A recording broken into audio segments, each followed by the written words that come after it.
Hi, this is Kristen Clark, and I'm here with Bobby Hood, and we are talking about college prep strategies on College Planning Untangled today.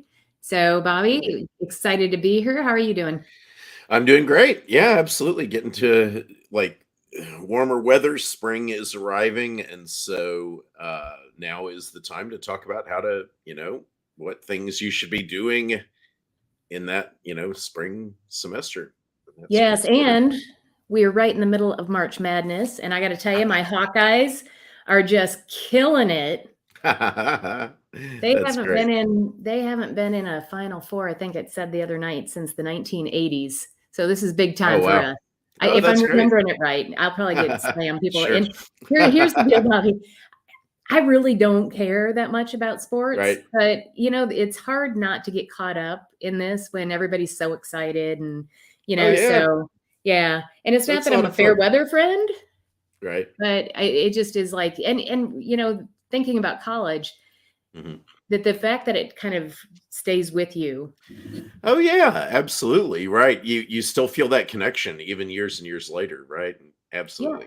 Yeah. Yeah, Even if you don't watch absolutely. every game when they start, being really successful at something that's you just feel really happy for them, And Yeah, so and yeah, it's a lot of fun.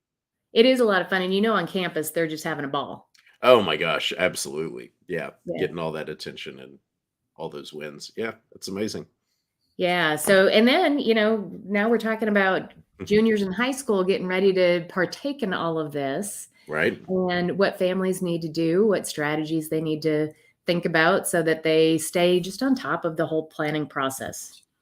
Absolutely. I mean, it's just, I mean, we have the college planning checklist that college planning timeline that you can download uh, from your website that says all of the different things that you should do, and some of them are strategic things you can do in freshman year and sophomore year, but really there's a lot of stuff you can't do until right now, and then suddenly everything becomes really a lot of things to do starting in starting in the spring semester of junior year.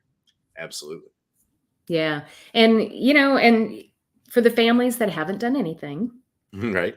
it's now's kind of the time that you do have to start stepping up a little bit so that you Mhm. don't get so far behind that this becomes like too much to handle when it becomes overwhelming. Absolutely. It's so easy to forget about it until like a month before school starts in the fall, or even until school does begin in the fall of senior year, and that's really going to be stressful if you do that. And this is all about reducing the confusion and reducing the stress, right? And so yeah, if you just start doing things now, you can get a lot of things handled right now before they become stressful. Right. And for the families that have started, you can kind of check things off your list and say, okay, I've got that handled. So we'll go through, there are really 5 areas that you need to Mhm. focus on when you're a junior.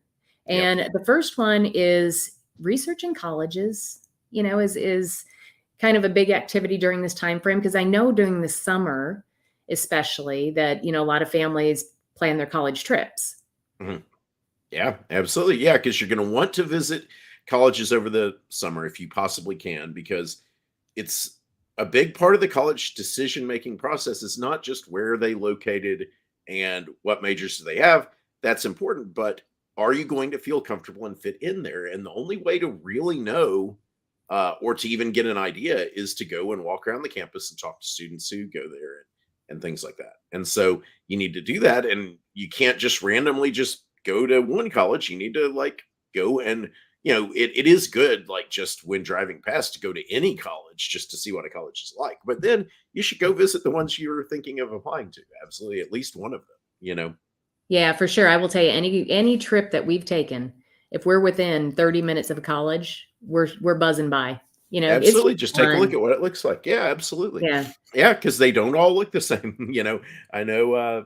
I visited Duke, and it felt like being at a summer camp with pine needles on the ground, and then you go to Yale or something, and it looks like a medieval fortress that like you're going to Hogwarts or something. Like it's a very different feeling. It is, and I think, too, when we were talking earlier about, sports, and Iowa Hawkeyes Mhm. doing awesome right now. Just another plug there. But yeah, but you walk onto campus Mhm, and you get this feeling.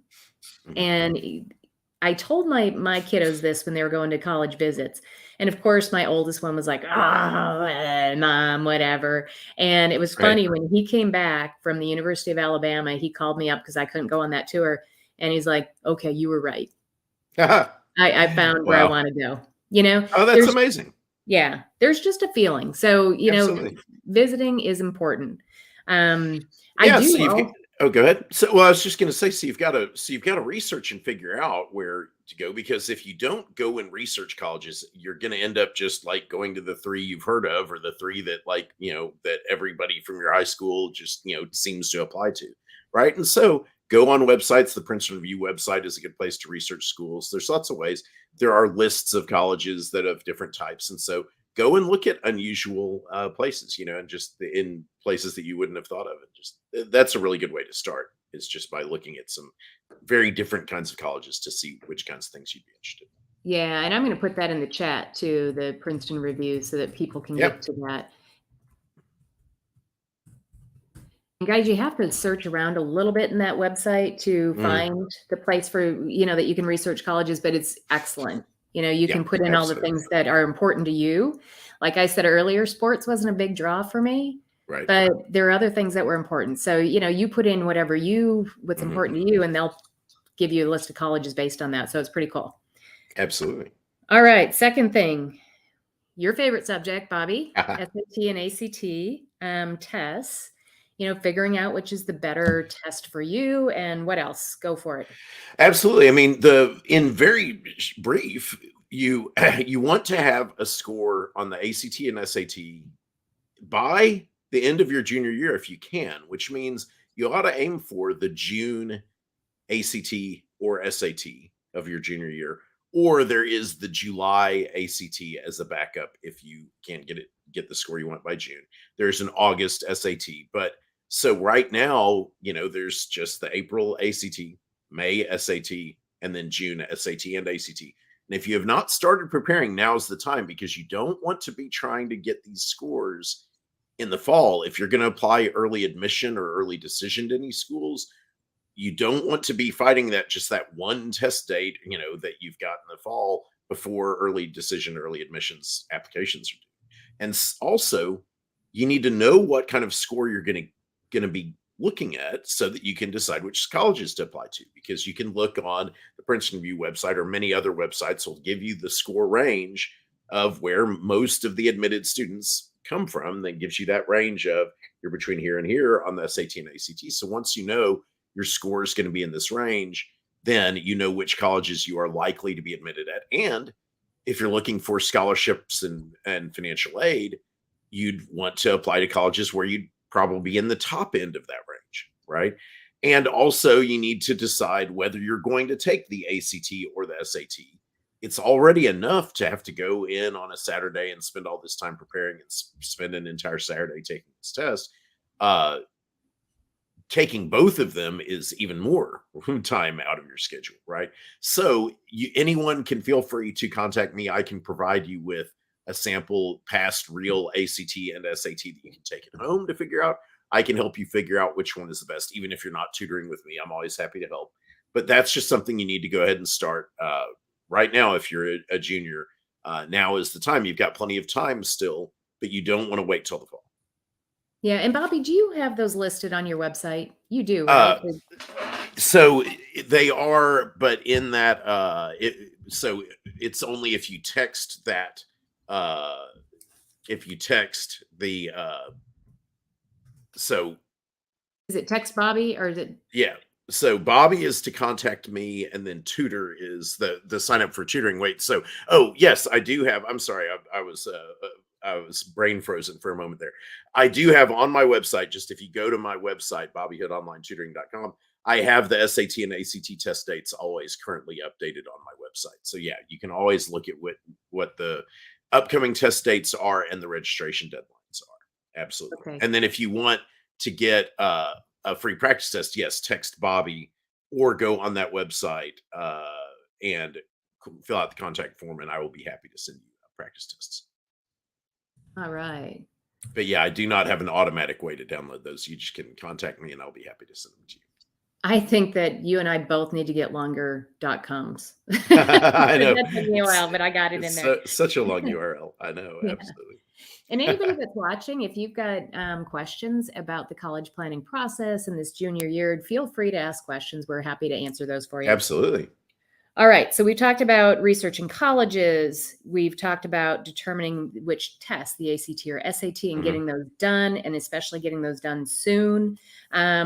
Then we've got this whole recommendation letter process that you have to go through. So, it's during this spring, it's really time to brainstorm on who you're going to ask for those recommendation letters. Yeah. And then really, you're also going to reach out before the end of school to ask them if they'll write those. Absolutely. Since recommendation letters, they aren't due until the fall, but you don't want to give a teacher, a week to write these things. They will generally write them over the summer while they have time. They'll take all the students have asked them. And yes, you provide them with, even though they probably know you and know you reasonably well, you still provide them with like a resume that shows what you've done, what kind of volunteering you've done, so that they can write the best letter they can, and give them absolutely all summer to do it. Definitely, you want at least one academic teacher, and you want, if possible, the teacher who helps with organizing, with whatever, extracurricular activities you work on. You can also get recommendation letters from, somebody at church, wherever you spend your time. Yeah. Right. So whatever are your two big activities, try to get recommendation letters from those people, and then one academic at least. And ask them before the school year ends. Like, they're going to want later on, once you start writing your essays, you should then give them a copy of your draft essay as well. But you need to already have that all in place before the summer, so you can contact over the summer and provide that. They will appreciate it so much. Yeah. And I would also say, Bobby, for parents, to help kids with how to ask, because there's a right way and there's a wrong way.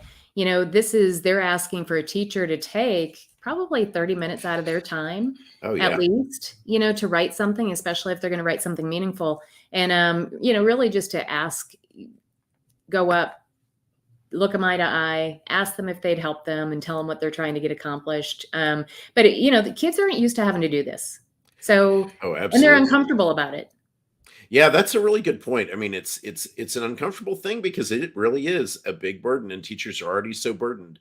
I know that they know how important it is. And so if a student is a good student and somebody who treats them nicely, then they will be happy to do it.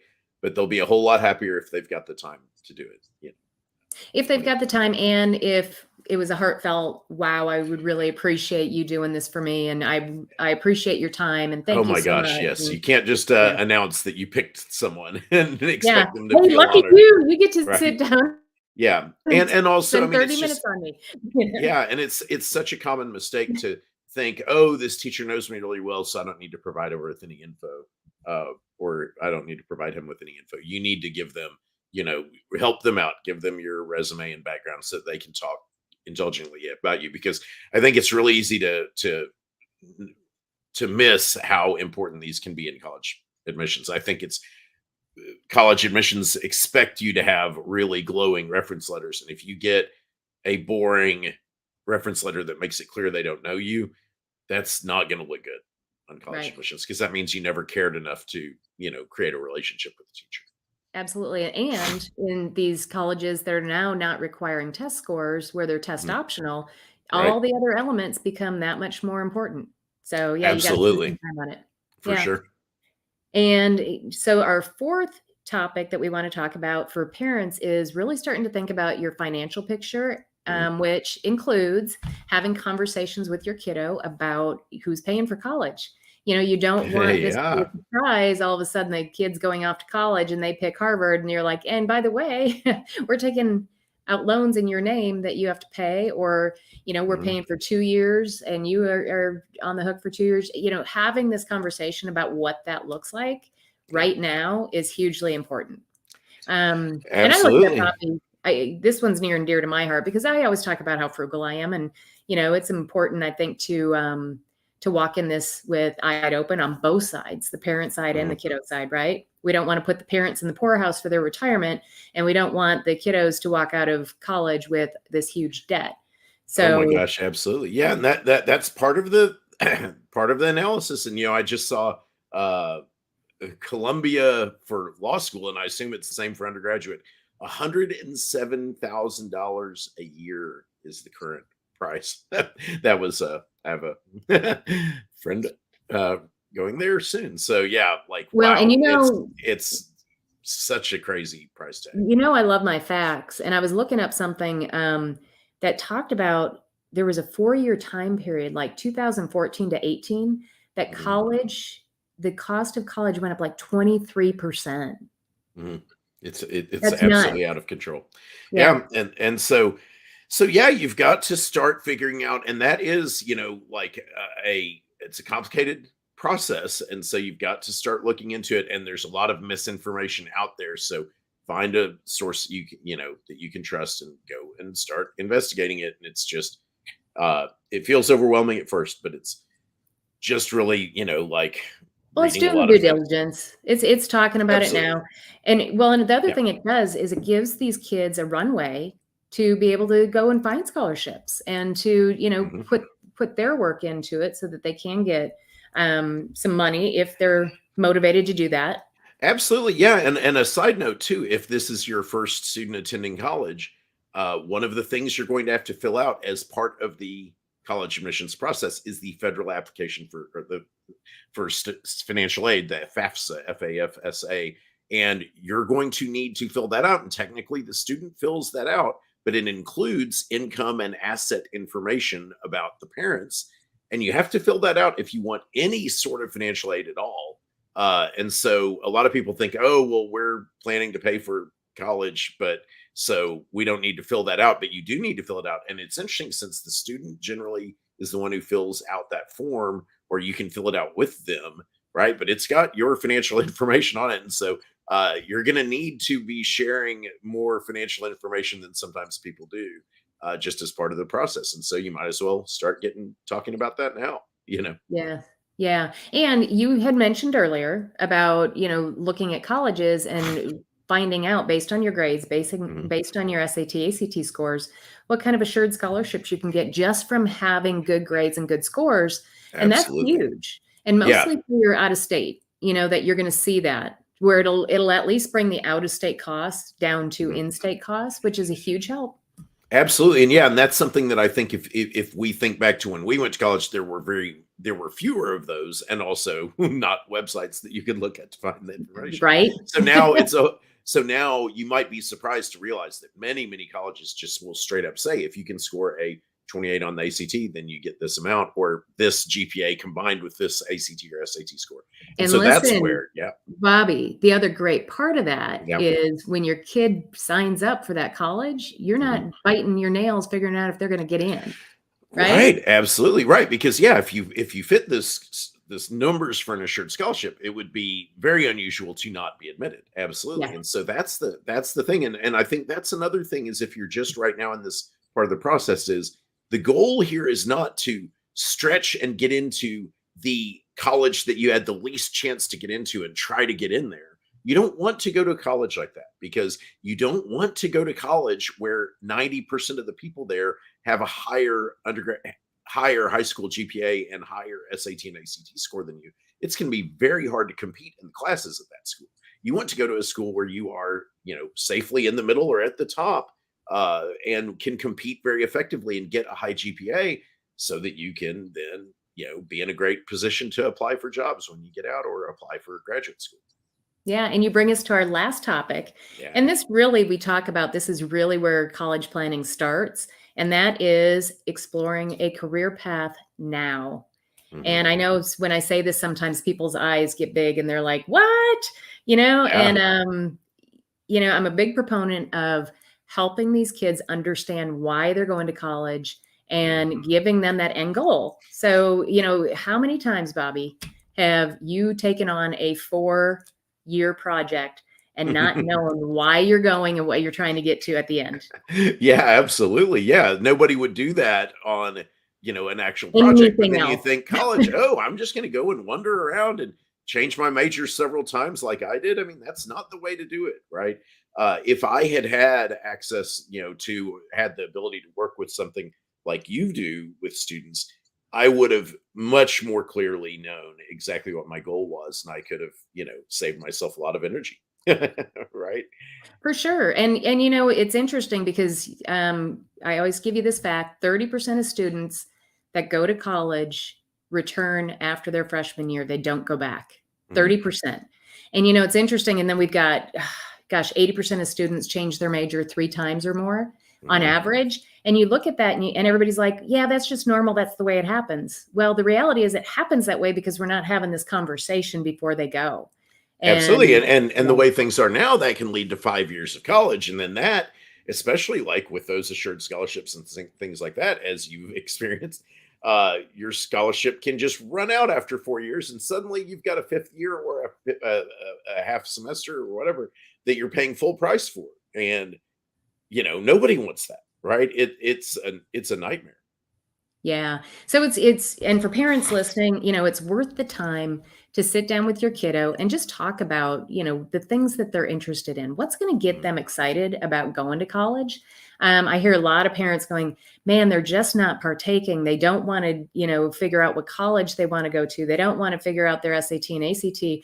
Well, guys, because they're not seeing the vision, right. And I will tell you, when I'm working with kids, the minute they figure out what they want to do as an end goal, all of a sudden their parents are like, "I don't know what happened, but they're all in Mhm. right now," and they're, like, doing the deal. They're coming up with the colleges. They get excited because they can see it.